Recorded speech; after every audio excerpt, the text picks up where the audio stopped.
বাংলাদেশ রক্ষা পেলে, তার এই গণতন্ত্র রক্ষা পেলে এই সংবিধান হলো আওয়ামী লীগের একটি ইশতেহার। এই সংবিধানকে যেই দিন জনগণের সরকার আসবে সেই দিন এই সংবিধানকে ছুঁড়ে ফেলে দেওয়া হবে। Wake up to reality.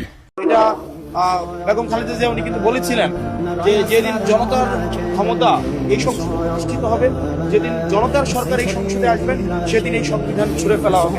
আজকে বিএনপির কার্যক্রমের মধ্য দিয়ে এটাই প্রমাণিত হয়েছে। বেগম খালেদা জিয়া যেমনটা বলেছিলেন যে জনতার সরকার যদি এসে এই সংবিধানকে ছুঁড়ে ফেলা হবে, কিন্তু আমরা দেখলাম যে এই সংবিধানের প্রতি যেই আন্তরিকতা, যেই ভালোবাসা, যেমন আমরা দেখেছি আওয়ামী লীগও বলতেন যে সংবিধানের বাইরে কোনো কিছুই হবে না, একই ধরনের ইকো আমরা দেখতে পাচ্ছি। এবং বেগম খালেদা জিয়া যেটা বলেছিলেন যে জনতার সরকার আসলে এই সংবিধানকে ছুঁড়ে ফেলা হবে, এটা আসলে ছুঁড়ে ফেলার এই কাজটা হয় নাই।